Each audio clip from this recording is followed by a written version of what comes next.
AI agents are everywhere, automating tasks and making decisions at machine speed. But agents make mistakes. Just one rogue agent can do big damage before you even notice. Rubrik Agent Cloud is the only platform that helps you monitor agents, set guardrails, and rewind mistakes, so you can unleash agents, not risk. Accelerate your AI transformation at Rubrik.com. That's RUBRIK.com.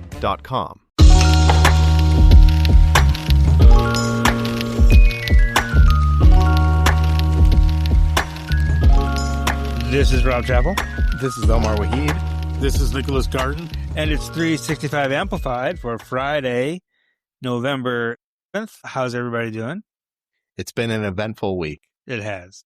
We had our whole summit on Monday. I got to restock up on all my pens.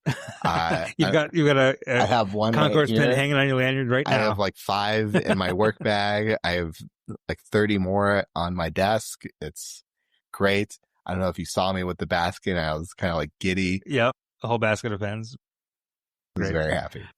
I ended up doing a PR workshop, and Omar came in, and we ended up being a session about media literacy. I think we should probably just do like a meet the press type thing, because people had more questions about how does the news work. Very true, yeah, and about like what on the record versus off the record means, and all that sort of stuff, and like how we distribute our information, how we verify information, which I think people are very curious about that. Because I did hear, every year I hear this, that people at the end of the summit are like, so Madison 365, what's that? Like there's this event thing and there's the media thing and they interact a lot and we still, our primary focus in this room is great journalism. Speaking of that, in a little while, we're going to talk through some few news things first, and then we're going to talk about an event happening this weekend called Yo Quiero Dinero. It's a storytelling event put on by Midwest Mujeres, and Araceli Esparza and Jonathan Delgado will be here from that organization to tell us about that event. And then we'll talk about some very bad journalism and our response to it. As if you've been paying attention to social media this week, you might know what I'm talking about. There was a story written by another news outlet here in town that was entirely wrong. And there's been some fallout from that. We're going to talk through that a little bit in a little while, so stay tuned. But first, let's get through a few news items and some stuff that Omar, that you have covered. First of all, last weekend, you attended the Black Parents Summit. Yes, Blacks for Political and Social Action Dane County's annual Parent Summit, which I think we did miss last year. I feel like we missed last year, yeah. I think we did, but we got it this year. And this year, parents were concerned about the frequent things such as the achievement gap, the difference between quality of education for students of color. But this year new is the changing population, the Black students population at the various schools in Dane County, and teacher retention, which is going to be a big issue going forward that we will cover a lot more. Yeah. But first and foremost, the Black enrollment for MMSD fell from 18.4% to 18%. Middleton actually increased, which that was surprising. Good for Middleton. 4.6 to 4.9%. Sun Prairie also very, very surprisingly increased, considering recent events with Sun Prairie, to 12 from 12.6 to 13.4%. Verona decreased from 6.4 to 5.8. Monona Grove increased from 4.1 to 4.5. And McFarland increased from 10.1 to 10.5. So every suburb except Verona went up.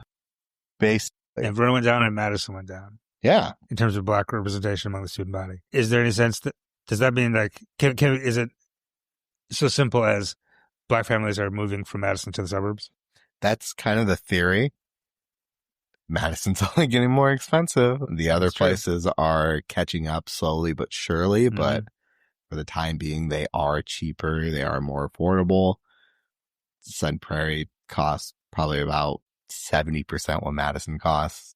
Never going to be realistic. So you can go to Sun Prairie and you can get into some schools and not have to pay $1,500 minimum for rent. But still 18% is a not insignificant proportion of the school, and there's still significant disparity in the outcomes between that 18% and the rest of the white kids. Well, one of those issues is Black teacher retainment and the data correlation between outcomes for Black students if they have at least one Black teacher by third grade, which makes them 7% more likely to graduate from high school. Wow. And 13% more likely to enroll in college. So just having one Black teacher before third grade or by third grade. Just one, only one, a single one. Wow. Wow, I wonder why that is. It's almost like that just changes your trajectory for some number of students, for the 13% or so. Well, representation matters. 100%. And seeing an adult in authority with the knowledge to teach you, who looks like you, like, just has to be really important, especially because it's not just one day, right? When you say it's one teacher, but it's one teacher for like a year. Oh, yeah. Right. You're seeing that person every day. And there's got to be some sort of cultural connection, right? I will say I have a whole master's degree and I have never had a Black teacher. I have had one in community college, and that was it. Mm-hmm. And frankly, probably one of the best professors I ever had. Yeah. So let's get some more Black teachers in there. Black teacher experience, Nick? I definitely had Black teachers at MATC and in high school or middle school, I must say. What else came up at the parent summit? Parents were asking about, so how many Black teachers are there across Dane County? No one had a concrete answer besides Dr. Joe Gothard, who was the superintendent of MMSD, where he said 111 out of 2,254 educators in MMSD are Black. So that's lower than 18%. Like that's just teachers. That's 4% of MMSD's teachers. Around 82% are white, and then the last 2% there is something else. Just a mix. Yeah, that's not great. Dr. Gothard himself, having previously been a Black teacher in Madison, right? Is there any sense as to how to increase that, or how to get at least the representation of teachers closer to what the student representation is? Less barriers to actually obtain this education. They were talking about the curriculum requirements to become an educator in Wisconsin. And the bare minimum is a 3.0 GPA in UW systems. So if you don't have that, you can't become a teacher. But that's not a barrier for most other fields that you could study. That's true, yeah. So to become a teacher in Wisconsin, or at least get your certifications in Wisconsin, you have to maintain a minimum 3.0 GPA. In my opinion, isn't that hard. But also, you don't know what's going on with people's lives. I worked full-time the entirety through all of my education. That's difficult. And maintaining a GPA that's above board is extremely difficult. And especially if you mentioned being like a first-generation college student, any number of barriers to those to that grade point average. And like you say, like you could be a journalist at 2.1. Sure can. Well, Dr. Gothard did also mention his path to actually becoming an educator, and he applied to UW-Madison 3 times and it was denied. Oh, wow. Every single time. And then when he came back to try to get his principal certification, also didn't help him. So he didn't get his education from where he's even from, and he's leading the second largest school district in Wisconsin. Like, make it make sense. Yeah, it's not looking good. All right. So the issues that sort of identified at the parent summit are decreasing enrollment, not by a little bit, not by a lot, but by, a noticeable amount, and just very, very few Black teachers. And this was this last Saturday. It's an annual event. Black parents parents of black kids can speak up and hear directly from Dr. Gothard, which is nice. The other school district thing that you were working on is Madison Metro School District. Are they changing the way they're approaching math? They're looking to modernize the way they're doing math instruction, which is important, especially on the heels of the Parent Summit, because they did highlight the forward exam outcomes for Black students at MMSD, and it did increase slightly between 2023, 24, and 2024 and 25 from 10.1 to 10.2, but it's very stagnant growth. I mean, they're also thinking about the ACT, where Black test scores have been below the state average for so many years. So they're taking some lessons from changing the literacy instruction, and hey, we can make some meaningful changes. Let's go make some changes. Apparently the last time they actually updated their math instruction was 11 years ago. So the materials are old. The instruction methods are old.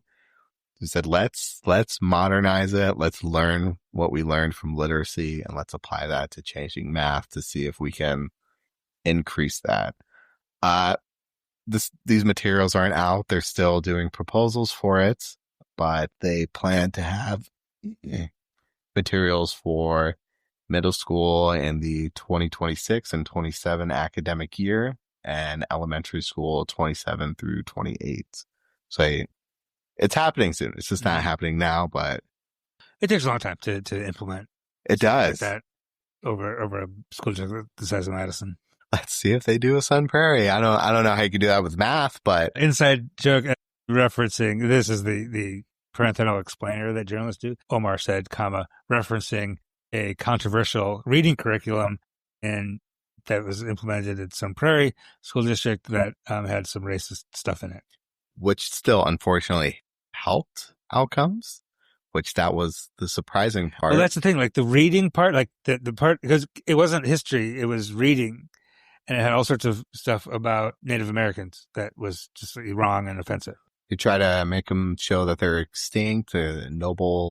Yeah, there's like this nobility to them, and and they didn't have shoes, and I don't know, But it did increase reading outcomes, right? Yeah, the reading part of the curriculum was all great. It's just that, but what they're reading about. So let's see if we can do that with math. Hopefully not. Hopefully we can learn math without like counting feathers in a headdress or something.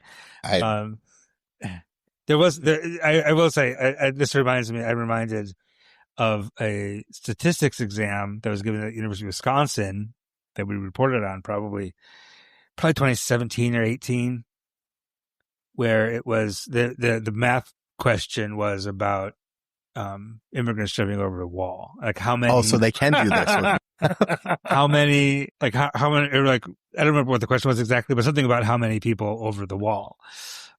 And there were. This was for a statistics class. Yeah, like a math class of some sort. I'll see if I can find the story and put it like in the show notes. But it was bad. It was like, and the professor was like, "Oh, geez, yeah, I can see how you would see it that way." Okay.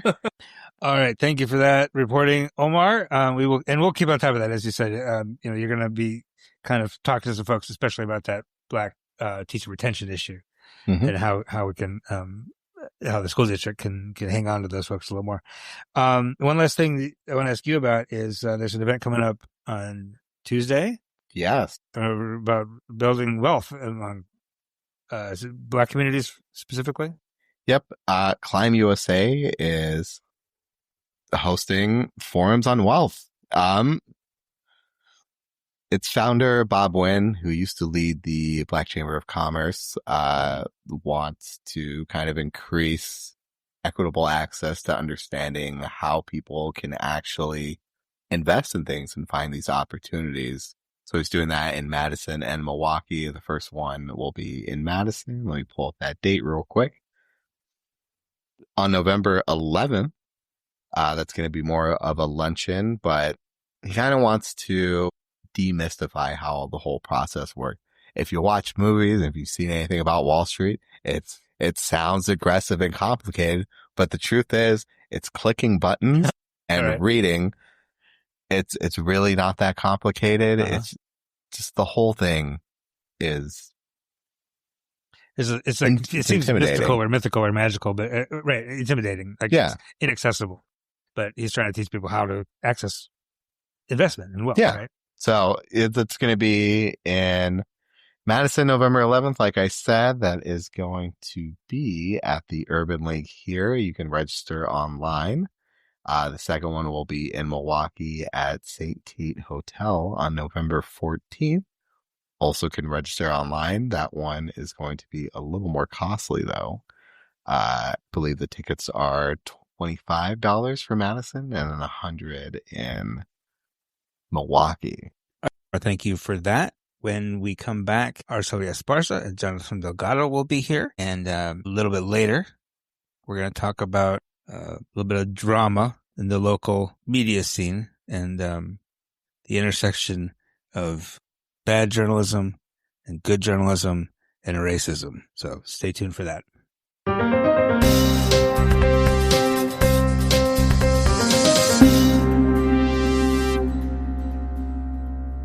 And we're back, and joining us now from Midwest Mujeres, Araceli Esparza. How you doing? I'm doing good, thank you. And Jonathan Delgado. Jonathan, how you doing? Well, thanks for having us. Welcome to the studio here, the conference room that's acting as a studio today. We're here to talk about something that's happening this weekend. And how many times have you done this event so far?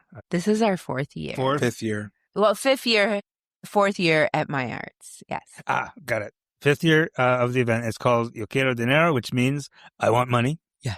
I remember that from like ninth grade Spanish. Right.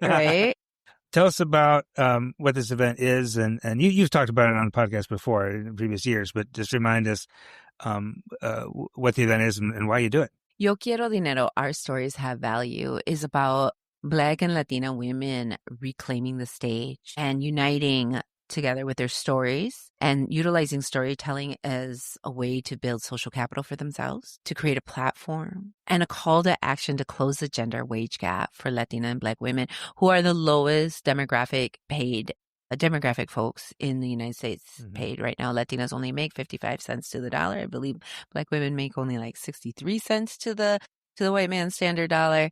And we're also heavily overrepresented in the restaurant business, in the hospitality business, in the service business. And I wanted to display and help these women who come from ordinary lives, living extraordinarily in this world, and their extraordinary selves can show up with their stories. So that's kind of the heart, is this intersection of entrepreneurism, the arts, and public speaking and storytelling that's rooted in Indigenous practices, rooted in circle and community. The women are building each other up through this time. Yeah. And Jonathan, you're the production manager of this event. And tell us about your role, and tell us about what the production actually is and what I can expect if I come. Yeah. So I've been supporting Yo Quiero Dinero essentially since its inception at the very beginning. We started at the Finca Cafe, Yeah. Finca Cafe over on Rimrock. Road, Yep. yeah. And so we started there. I think there was probably like 50 people in the shop who. That's a small space for 50 people. Yeah, but you know Latinos, it doesn't matter how big the space is. We're going to jam in and we're gonna make it a good time.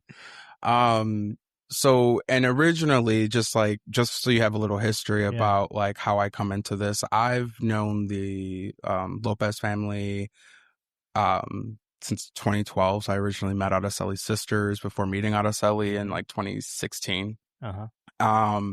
And we came together after the George Floyd murder. And when that happened, essentially, Araceli reached out to folks who identified as Afro-Latinos to be able to talk about what does it look like for anti-Blackness within the Latino community. So it was definitely a conversation that needed to be had. And so we started collaborating with the Latinx Talkbacks, where we were just kind of discussing, matters of anti-Blackness within our communities and other marginalized groups, and essentially transpired into Yo Quiero Dinero. So we kept collaborating on different initiatives and activities, and it slowly turned into a really long-term volunteering role. But you're now the stage manager.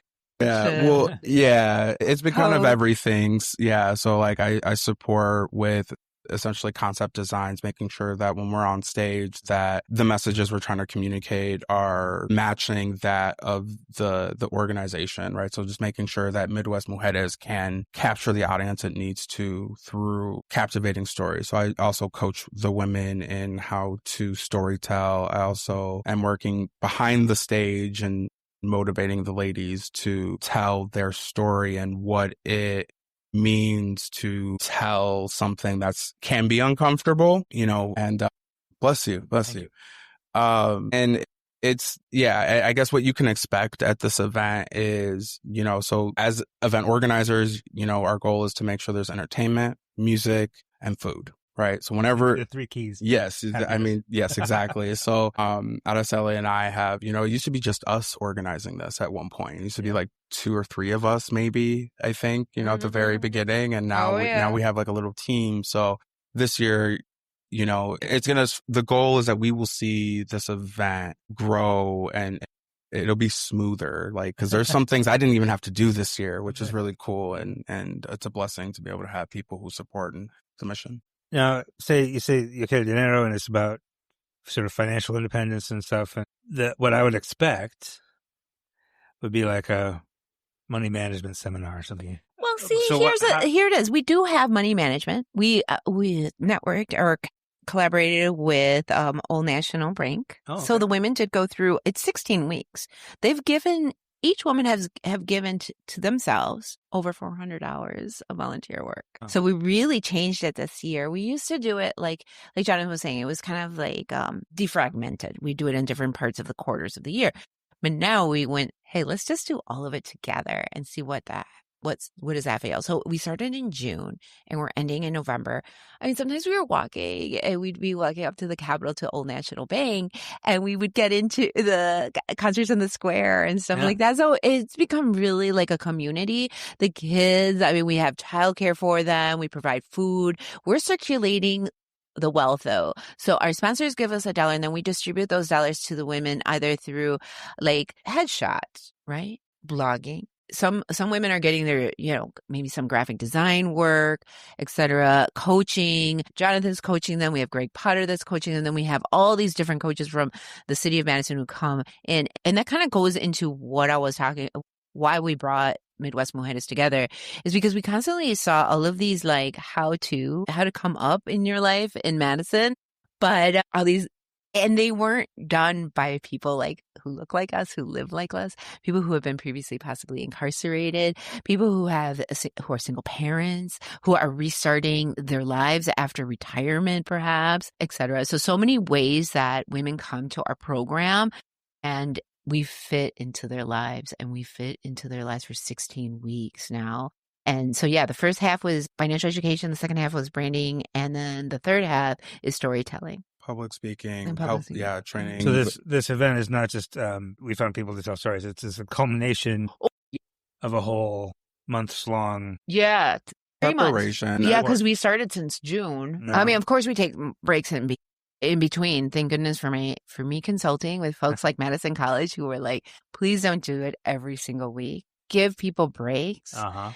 And all of this beautiful coaching that they coached me so that I could do something like this. So the Center of Entrepreneurship, hey, love you guys. Yeah, I mean, just to name off some of our sponsors, Incredible Bank wants to host some of the women in their, like a summer thing where they can go and sell in their parking lot out in Middleton. So shout out to Incredible Bank as well. I mean, these were people who like come to me because they want to be part of this movement. They want to connect these women to resources to elevate their brands. Tanisha is like Southern Wisconsin like ambassador. Tanisha Loggins has had many viral videos go out regarding her struggles and her triumphs now as a restaurateur and the snack shack that she has. She's one of the Yeah, and she'll be one of the speakers. Yes. And then we have people who absolutely aren't on social media at all. And this is their first time. really sharing their stories. Franciela Lara, we see you. Okay. People are going to know you now. I mean, and No, just kidding. to kind of piggyback off of what Araceli's saying, so like Midwest Mujeres is an organization that represents Midwest women, right? Mhm. And the whole concept is to how do we elevate women of color to break through the glass ceiling, or how do we capture that? What did the process look like that women went through, which is the whole point of the storytelling component, is for the ladies to share the story about their rags to riches story, essentially. And Yo Quiero Dinero is essentially a component of Midwest Mujeres. So it's one program. And the goal is to essentially see a suite of programming that surrounds uplifting women and combating the gendered wage gap. Jonathan, you did some coaching on the storytelling part, the public speaking part. Were there barriers you had to overcome with folks? Like, was there any sense that like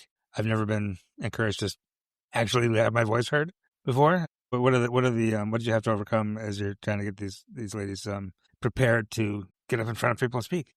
So yeah, I think, this is kind of setting the stage, right? Yo Quiero Dinero is to set the intention of speaking on stage, right? So women have to go through kind of a rigorous process of like, it's a preliminary few week process where we start off with more women that actually complete the program. Yes. Seen over 80 participants. Yeah. And so what ends up happening is through that process, we have an application process where women apply to become one of our speakers for Yo Quiero Dinero. And so the women who are really focused on like, I want to get on stage. I want, those are the women who are really focused on building their social capital, right? And elevating themselves to become something or do something they've never done. When it comes to the challenges, even the women who sign up, there's still the hiccups. There's still the like, how do I say what I want to say without going over? And, I think when it comes to coaching anyone in public speaking, it's really just like, we got to get stuff on paper, and you really got to kind of like recite and rehearse. And it should be scripted, and I think sometimes we've had women who kind of just like winged it, but we've gotten better. We've gotten better to coaching them. Having people like Veronica Figueroa, who's an art therapist here in town. Yep. She had us create un corazón, a heart, and a key to it. And the women still reference that. Nice. They're like, it was a way to deconstruct what actually is in my heart and to it in three level. And then we had Miriam Hall, mindfulness Buddhist teacher here in Madison. She showed us how to relax and how to take mindful breaks. We utilize mindfulness throughout. We have healing circles in the beginning of our trainings. And then I actually do limpias as a curandera. And I hope that I do limpias to the mujeres.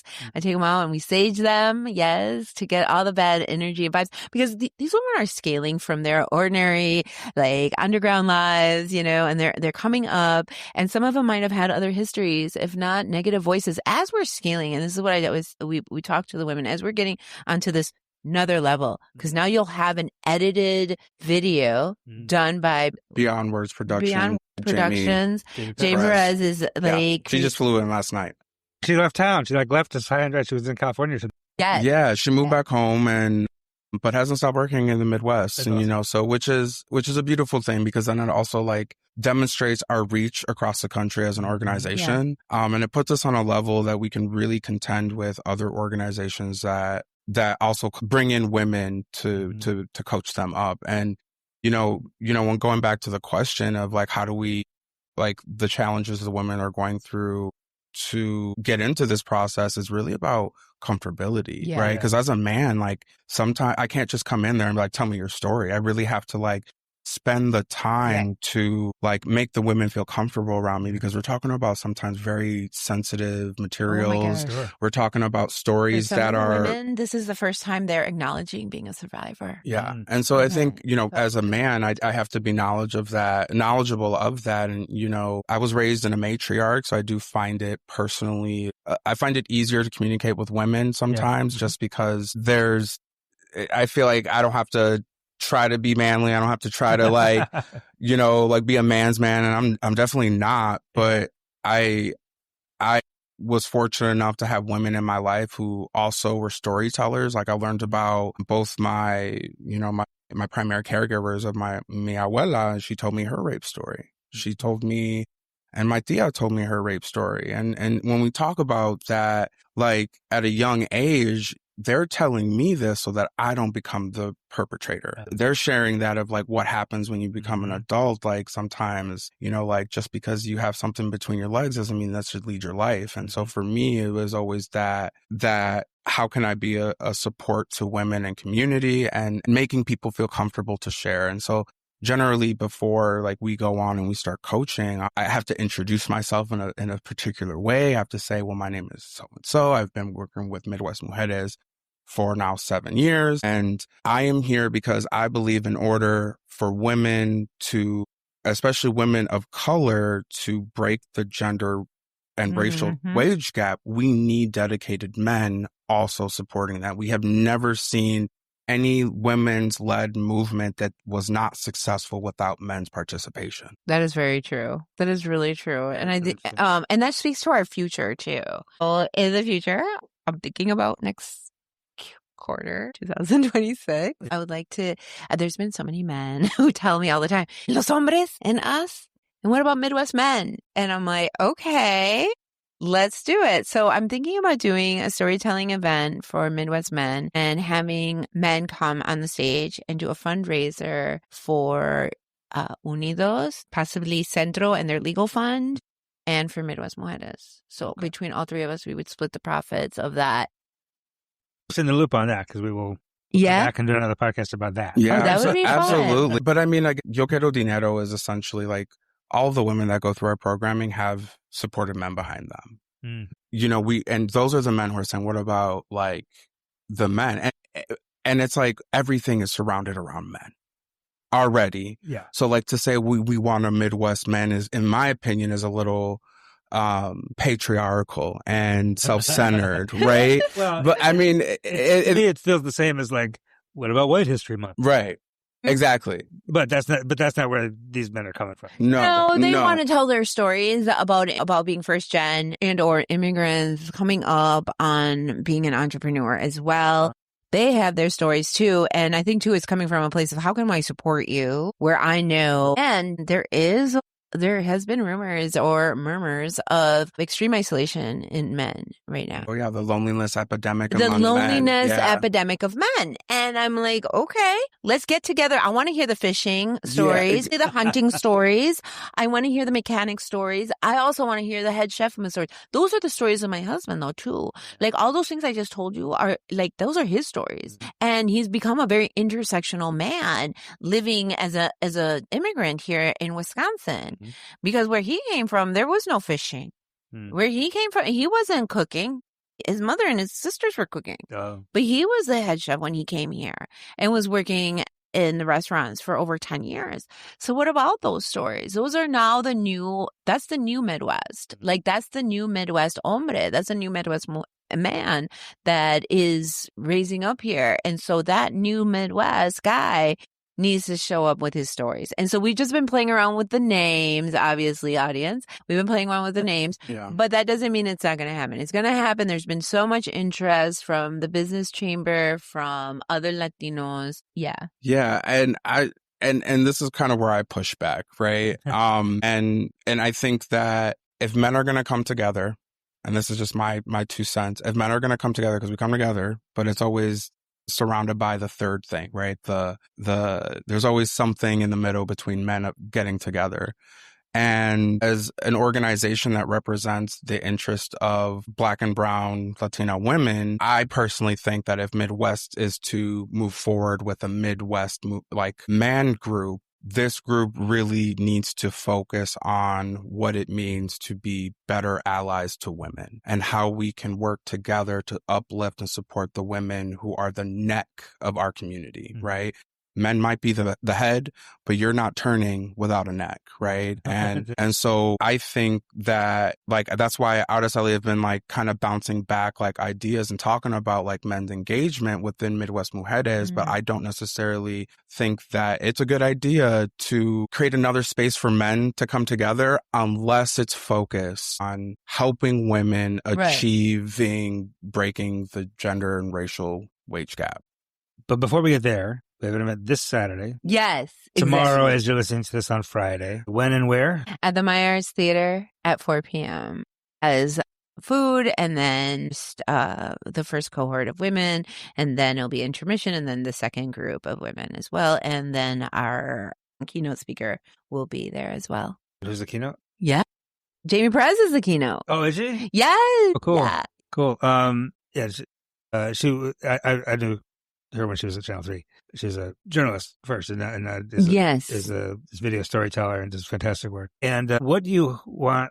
Are the tickets?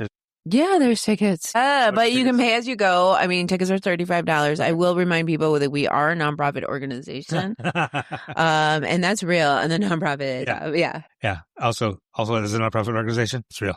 Yeah. Bring $35 is fine. And what do you hope people, at the end of the night, they're going home, what do you hope is on their mind and in their heart? They get fueled up on hope. These are unprecedented times with mega government overreach, right? Gaslighting, terrorism, really. People getting picked up, young moms, other daycare providers, my gosh, are being dragged out of childcare centers right now in Chicago. That's only like 2 hours away, friends. And we gotta fuel up on our hope. And this is one way of doing that. To become the formidable opposition to this hate is knowing your story and your why. Why are we in this? Why do you care? Why do you care that other people know about how you survive the racial gender wage gap?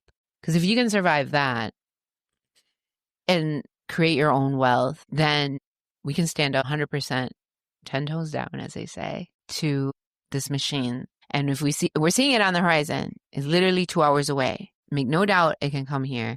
And I think it's important that you know that there is another story here of survivalship, and that we've done it, and we'll do it again. All right. Argelia Esparza, Jonathan Delgado, thank you so much for your time today. Absolutely. Thanks for having us. And thank you for doing this event, and best of luck.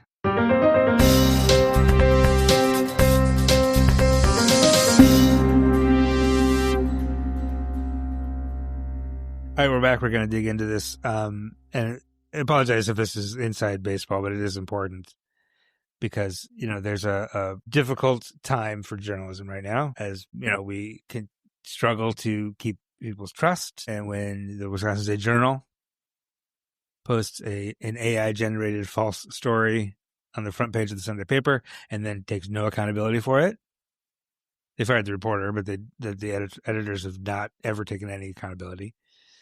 And then you have Channel 3 earlier this week, who reported that Urban Triage, headed by Brandy Grayson, had a $200,000 discrepancy in their bookkeeping. And the story was rather vague about that. It wasn't real clear what the reporter was even saying. The reporter, Jason Cuevas. We should mention, we've dealt with this before, right, Nick? Oh, yes. Yes. Nick did a piece when Jason Cuevas has covered Urban Trash before, and in a way that is clear that there was a beef with Brandy Grayson of some sort. Yeah, I mean, covered is a strong word. Covered is what journalists do. Yeah.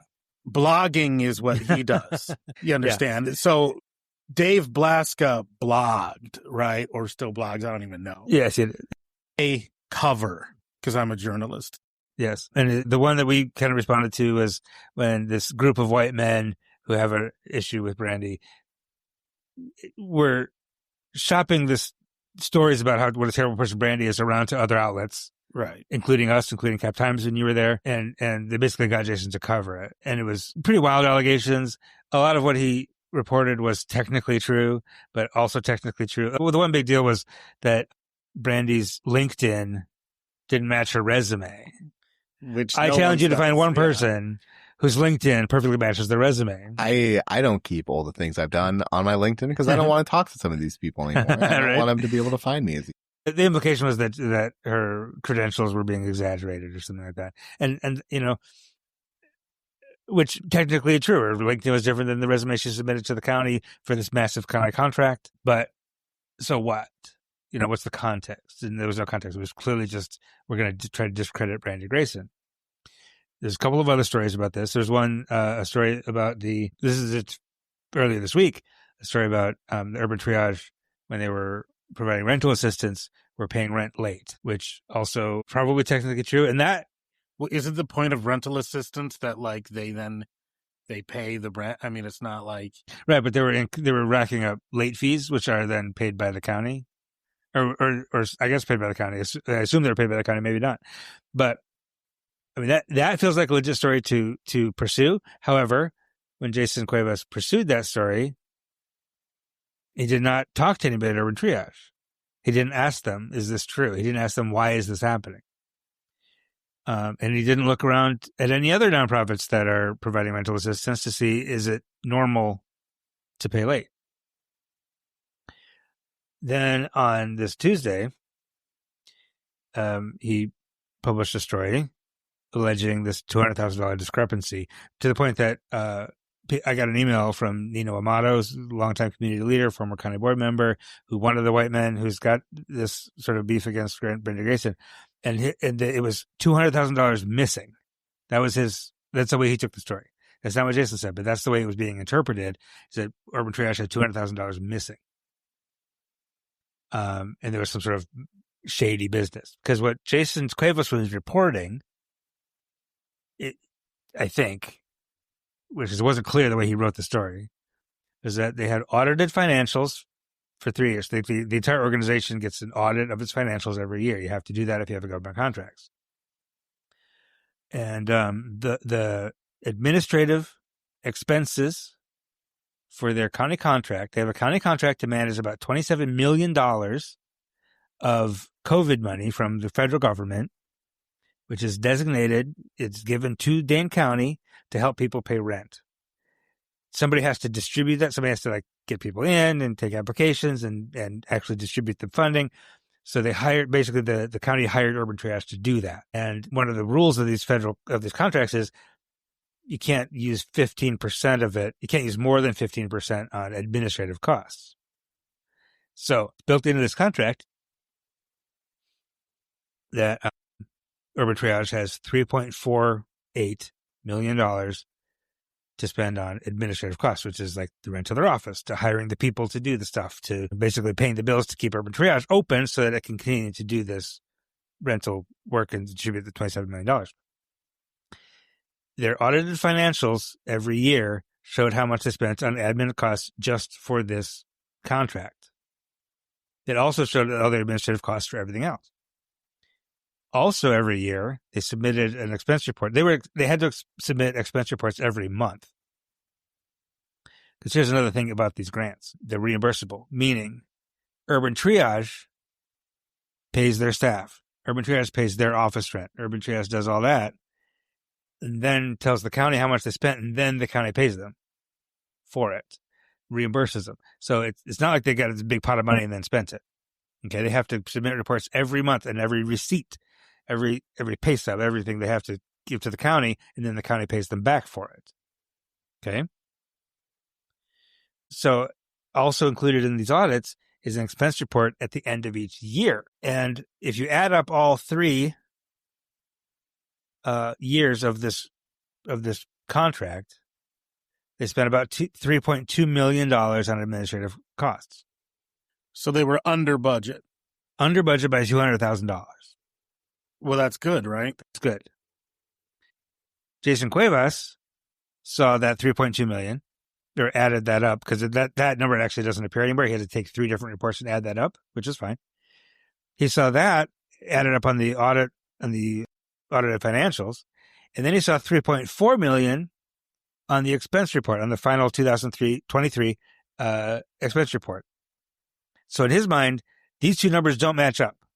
So $200,000 is missing. Here's the thing. That $3.4 million very clearly on the spreadsheet is in the column marked budget. Explain what that means for grocery shoppers. Yeah, this is how I'm thinking about it. So if my wife, our co-host Stephanie, who's not here today, said to me, Rob, go shopping tonight, but don't spend more than $100. $100 is my budget. Say I go out and spend $86 at Aldi, which is where I do my shopping. that's the amount I spent. I came in $14 under budget. Would anybody say $14 is missing? There's a $14 discrepancy in Rob's grocery budget. No, obviously not. In our example, in this example, both the audited financials and the expense report would say $86. Because here's the other thing. The expense reports in the column for expenses matched the audit perfectly. So in our example, both of those things would say 86 and then the budget would say 100. What drove me crazy, Jason Cuevas, this reporter, just assumed, somehow got it in his head that $3.4 million was an expenditure, not a budget. And couldn't get through his head. And I was emailing him back and forth. And here's the thing, what I did, and once I figured this out Tuesday evening, I looked at the documents that he published, and it was very easy to figure this out, that he was taking a budget number and calling it an expenditure and just not understanding the difference. I wrote the story up, and then I emailed the county executive's office, and their deputy chief, Aaron Collins, called me back. And I said, I just want to know that I'm reading this right.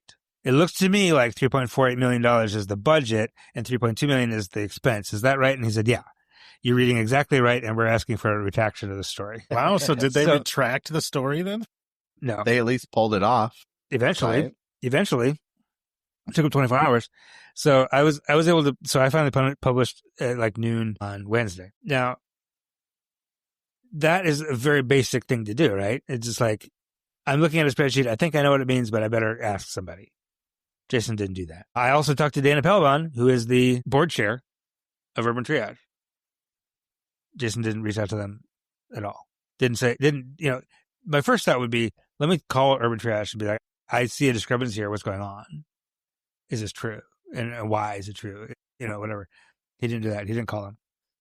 And so he ended up publishing the story that's just got this blatantly false, the entire story is based on this false thing. And I'm doing this on Tuesday, not in defense of Urban Triage exactly, but in defense of like journalism and truth and basics. Yeah. I mean, if they were the sleuths they thought they were, wouldn't the county board be concerned if $200,000 was actually missing and probably follow up on that themselves?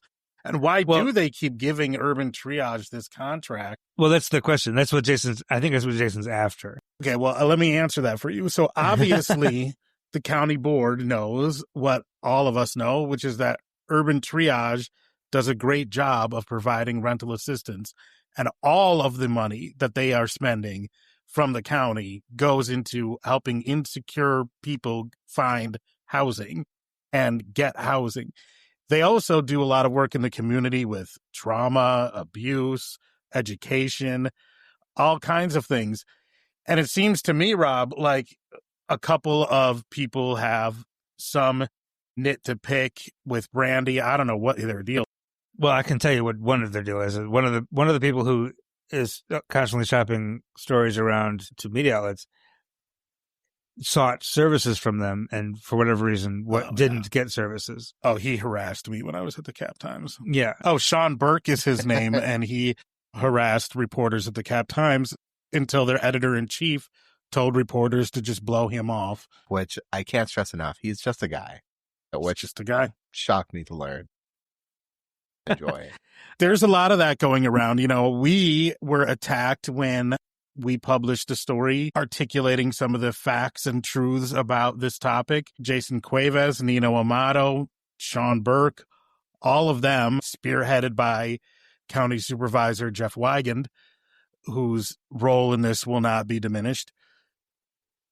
All in, I would say, harassing fashion to us here at Madison 365, to the point that we had to write an email to them telling them to stop. Our publisher had to tell them to stop. I was called a hack by Jason Cuevas, but I've never had to retract a story. I've never been fired. I've never been told that my story was false. I mean, it's just unconceivable to them that Urban Triage can do this work much more efficiently and rapidly than so many other organizations in the land of nonprofits. If you just sit down and talk to Brandy, you understand why they're doing the work they're doing and why they're doing it so well. Yeah. It's just such a top-down organization where everyone is meant to be skilled in every single area. And what they do, they pride themselves on it. Work in trauma, you're also working in housing insecurity. You're required to know both of these things. And if you don't, you're supposed to know how to direct people to it. It's a very efficient organization. I mean, after this, this contract that we're talking about ended in 2023 because the ARPA money ran out. And they continue to have it. They continue to do this work under other contracts, and they did 2024. They had some accounting problems and basically ran out of the money that they had allocated to give to people. They ran out in October. So for like 2.5 months, they didn't have money for people. That was an accounting error. That happens. You know, that was bad, and Brandy will tell you that was bad. That doesn't, that's that was one thing. Well, it's also indicative of the need and the strain the community's under to find housing. Yeah, when you go through a whole year's worth of money in 10 months, like that means there's a need. Yeah. Right. So anyway, I published my story at roughly noon on Tuesday, and the county executive's office was asking for a retraction. I emailed the assistant news director who was in charge at the time. He said, I'll get back to you. About 5:00, he told me that they were standing by the story. And I emailed him, I said, really? Like, you're standing by the fact that you are comparing, you're using a budget number as an expense number. That's just such a basic error. And so I sent him that question, and then like 10 minutes later, I was like, I can't let this go. You know, when somebody is like, that cartoon was like, this guy's like staying up too late because somebody's wrong on the internet, and you're debating, you're arguing in the comments because somebody's just wrong. This is that times 10, because this is a person whose job it is to be right. Right? Our job, if we have nothing, if we're not telling the truth. And this story was so easily debunked and so easily, it's just like, it's not a bias. I mean, it comes from a biased place, but the story itself isn't about bias, and it's not about point of view, and it's just a factual error that he's misreading this spreadsheet. So I actually emailed Mike Truitt, the assistant news director, that whole groceries analogy. Knew it. By 7 p.m., the story was gone from the site. And they have not issued a retraction nor a correction, which is a problem on its own. He told me Thursday morning that they took the story down while they conduct an editorial review. I don't know what the hell there is to review. It's just a mistake. I mean, own up to the mistake. We all make mistakes. Well, that's retraction level mistakes, though. That's different. That's like a whole level. It's like, this isn't really something you can fight. No, and just from a journalistic ethics point of view, when you issue a correction, what you're supposed to do is issue the correction with at least as much prominence as the story. But that's not always possible. But also as quickly as you can. And you're supposed to say what you corrected. And usually, almost 99% of corrections, it's a little note at the end of the story. Like somebody's name is spelled wrong. You put an incorrect number, incorrect dollar amount. I did the whole story. I don't even remember what it was about, but I used data from a webpage that looked to me to be up to date. It was not. It was like from 3 years ago. So I wrote a story based on some wrong numbers. I just had to rewrite the story, but I had to acknowledge. And so I basically changed the story where I had to change it, and then put at the bottom, the story has been corrected using better data or whatever. But I must say, I feel like these stories as a whole were not done journalistically. Right. And the intent behind them was also not journalistic. I think that no one cared whether they were getting it right. They just want to smear this woman through the media. We've all done corrections. I mean, I remember one day, January 6th, 2021, that was a stressful day. Yeah. And I was, my editor at the time, Jason Joyce, asked me to cover remotely some neighborhood meeting that I forgot all about. It had been a long day. That was the longest day. And at night, I watched it, wrote my notes, and I was like, I'll type up the story in the morning. So I did, and I couldn't differentiate between where, like, this woman who was speaking ended and my note began. So I just put it all in as a quote to her, attributed to her. And she was like, no, that's not what I said. And I was like, oh, that's not what she said. Like, that's my whole note. How'd that get in the quote? And it's because I was so burnt out. So we had to do a correction. And a week later, I had a box delivered to my front door from like some unknown address. I opened it up and it was a coffee mug that said, can I quote you on that? That's awesome.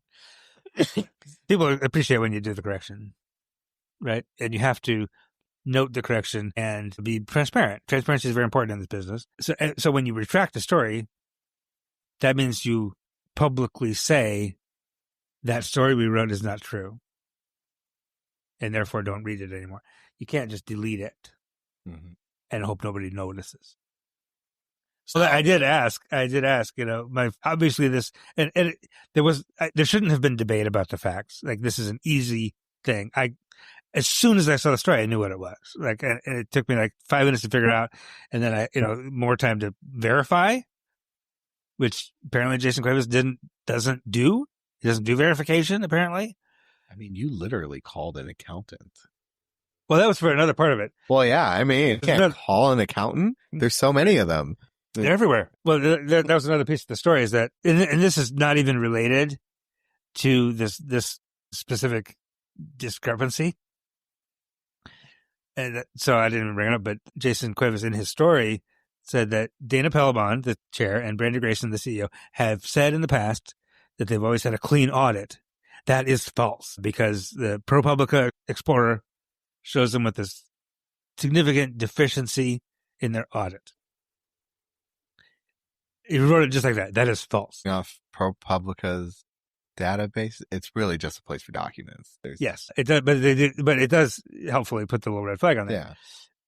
Yeah. And if you read the audit, it does contain a significant deficiency. However, what a clean audit is not really a technical thing. Clean audit just means that the auditor found that all your financials are sound and correct, and that your financial statements reflect an accurate and proper the state of your financial situation.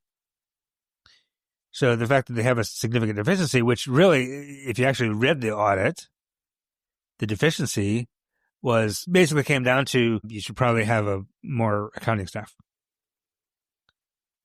because you're dealing with government contracts. This is very technical, and maybe you don't have enough people working on these financials. That said, the financials are accurate. So that's a clean audit with a deficiency. Here's what ProPublica literally says for the deficiency thing. Material weakness and internal controls. Audit identified deficiency in internal financial or governance controls that could limit the organization's ability to track and report financial data reliably. The deficiency could lead to a failure to prevent or correct non-compliance with requirements. That's all that says. Like you said, it's recommending you should have more accounting staff. Yeah, but the deficiency did not lead to any actual problems in your financials, which that's what the clean audit means. So, to your point, Omar, I actually did reach out to an accountant to ask, like, if you saw an audit with a significant deficiency and somebody said we had a clean audit, can that still be the case? And she said, yeah, that's not what clean audit means at all. So the fact that Jason just decides it can't be a clean audit because it has this deficiency without talking to an accountant, like. Anyone for the story? Was anyone quoted? Was there on record? No, he tried to talk to the county executive and the county human services department. He says, excuse me, they didn't. The tone of his article was like they didn't even look at the evidence, which is a very weird tone to this article. the evidence. Isn't he like a crime reporter whose job it was to just like throw articles and mugshots up on the web and be like, hey, who knows? He's an assignment Maybe editor. they'll get convicted or not. We don't do crime reporting like that anymore. Oh, So you got to we make a don't. change. Yeah. Well, most don't. So Yeah. But he says he tried to, and the kind of executive staff said, yeah, we tried to explain this to him. Like, so the fact that they didn't respond is not exactly true. And they wouldn't even look at the evidence really means like what they probably said to him was, you're looking at this wrong. No, I don't need to see your evidence because I know it's wrong. This is a budgeted amount, not an expenditure. It's so simple. I mean, when Dana and Brandy took the county board and Madison 365 to Puerto Rico for that trip, I thought they did great accounting on that. We had a great time. It was great. I didn't get my real ID. Couldn't make it through TSA. So anyway, as I said, they did eventually pull the story down. As we talk right now, technically what we know for sure is that they're still conducting an internal editorial review. I don't know what they're reviewing at this point. I will also say that their original story had the desired effect, which is to say it brought out the racists. Everybody who's ready to complain about Brandi Grayson. I mean, and again, I am not here to defend Brandi Grayson. I am. I'll defend Brandi. I know you guys will. I love Brandi. I've known Brandi a long, long time. And to see her disparaged in this way under the guise of journalism is really difficult. Over again. Over and over again. And the frustrating part has been the previous stories, there's been a few, have been technically factual, but clearly biased and clearly not well sourced and not coming from a journalistic place. And this is at Channel 3, one of our venerable, I used to work there. And I almost worked there. Yeah. And A recruiter called me to work there. ties to Channel 3. And Neil Heinen, for decades, built a solid editorial, culture there. And to see it at this point, and to get back to the intended effect on Facebook and on Reddit, everybody came out to complain about Brandi and her salary and her abrasive nature and because she was in Young, Gifted, and Black back in the day, and she was like a Black Lives Matter leader, and she rubs people the wrong way, which is not her fault, which is not even the right way to say that. Like some people, Certain people. yeah. She's not docile, okay, but she does the work. I like talking to Brandi. Yeah, she was at the summit. That's my sis. She talks exactly how we talk. She's just BSing around, Mm-hmm. and then she'll get serious for a couple moments, and then we'll BS around again. She's fun to talk to. Can we say something larger before we go about Yes. the state of journalism, though, Yeah. both in this city and nationally? Right now, it's a real problem. And I know some of this will be sensitive. I don't mean to trigger anybody, but we've had situations where outlets are reporting stuff, didn't talk to a single person. We have protesters taking the streets based on social media reports and news outlets following that.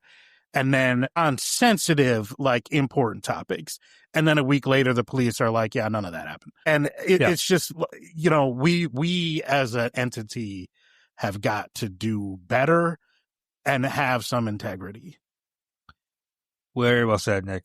You're absolutely right. And we have to understand that we still, despite whatever trust has been eroded in the media and where audiences are going or whatever, we still have some authority.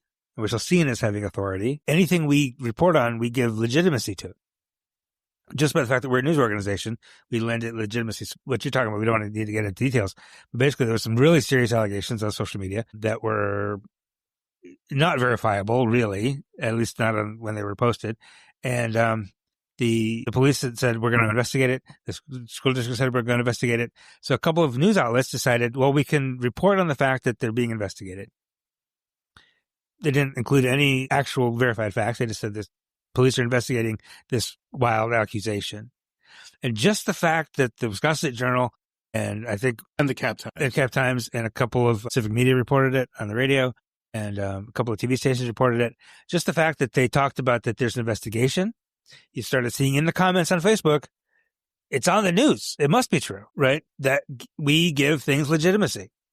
And when they're not true, we do real damage. We can, and that's what's happening at Channel 3 right now with this one reporter's vendetta against Brandy Grayson and Urban Triage, and lack of any sort of editorial oversight. Another problem. Another problem. And that's what led to the State Journal's AI problem. Yeah. Right? That they had Microsoft Copilot wrote a false story and no editor looked at it. I mean, what is going on? I quadrupled down on this. I don't know if you've been following this anymore. Who has? From the State Journal, the AI article, the really? reporter, she's quadrupled down on this. I've been following this very intently because I did recommend someone for that job. I haven't heard anything since that reporter spoke with Isthmus. She started a blog where she doubled down. She released a statement where she doubled down again, and then on what? Saying that not that her story was accurate, that it's not her fault. And then Speak Studios, I guess she did a podcast with them where she doubled down again.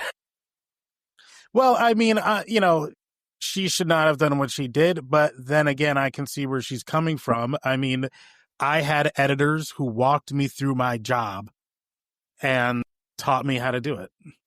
Well, but also she was like a one-man show in where she was before.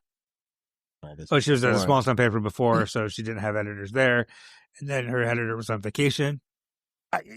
She's full of baloney on most of this, though. Her predecessor at the State Journal, Dean Mosman, who did the same coverage that she was trying to do there, was a stud and did everything right for however many years. That's why they should have hired Chris Higgins, like Omar said. One of my first days at when I was the PR guy for Overture Center for a while. One of my first days there was Dean Mosman yelling at me. We became friends later. It was fine. The lack of editorial oversight, though, if any editor had looked at that story, that State Journal story, and we wouldn't be talking about it because it wouldn't have been published. And she probably wouldn't have been fired. She would have been like, "Oh, my, I'm so sorry. Let me try again. And it would have been published and it would have been right." And you both have experienced that with me, probably, right? Oh, yeah. I made a mistake in August before I went on vacation, and we had to fix it. We had to go through that whole thing, right? And honestly, we fixed it, and it was fine. And I don't even remember what it was. I remember doing it, but I don't remember what it was. Incorrectly cited a law. Oh, right. Yep. I cited the most recent version, but the previous ordinance, the original version, wasn't up on the digital records, and I couldn't find it. I made a mistake. I should have digged. You looked at an ordinance, and what ended up being is a recent amendment to the original ordinance, whatever. And it was fine. We were able to. I just basically deleted one sentence, made a note at the bottom of the story, and we moved on, and it was fine. Rookie mistake, and we moved on. We copped up to it, and that's how you do that. And the fact that Channel 3 won't do that, well, they are now. But the fact is that wasn't the kind of mistake that caused us to retract the whole story. Exactly. But you're still supposed to cop up to these things. Yes, and we did, and that's what happens. And like you said before, everybody makes mistakes. Everybody makes mistakes, but we have to be transparent and fix them. So that's where we are now. And and without, I don't want to like hammer on poor Jason Cuevas for half an hour, but well, he's had no problem doing it towards us. Well, he was insulting me in my inbox all day Tuesday, which is fine. I just asked a question, and I got insulted many times in my inbox, and I didn't send it to his boss. I didn't name him in the story.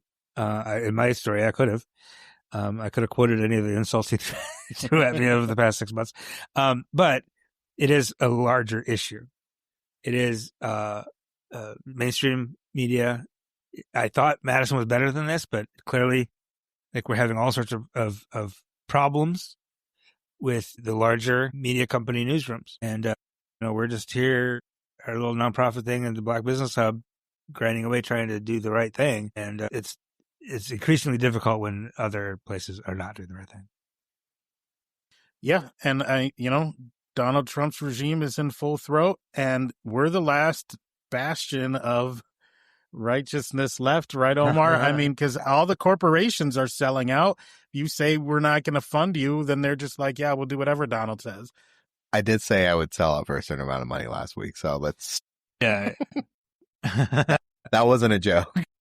But that also doesn't affect your reporting, so it's good.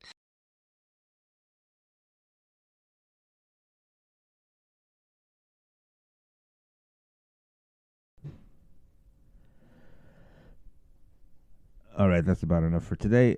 Before we go, one last thing. If you do want to support the good journalism, it is news match time, meaning every donation you make to us, to your local nonprofit, community-focused news outlet, is doubled between now and the end of the year. We've got some other incentives and bonuses in there as well, but we can explain that if you just watch your email, watch our social media. Madison365.org/donate to jump in. Thank you, Omar. Thank you, Nicholas. We will see you next week, everybody. 365 Amplified is produced and edited by me, Rob Chappell, and is a production of 365 Media Foundation, a nonprofit, local, independent media organization in Madison, Wisconsin. Wherever you're listening to this right now, hit the subscribe or follow button to get new episodes every Friday. And between episodes, get your latest news at Madison365.org and follow us on Blue Sky, Facebook, Instagram, LinkedIn, and Threads. Wherever you get your news, we'll be there.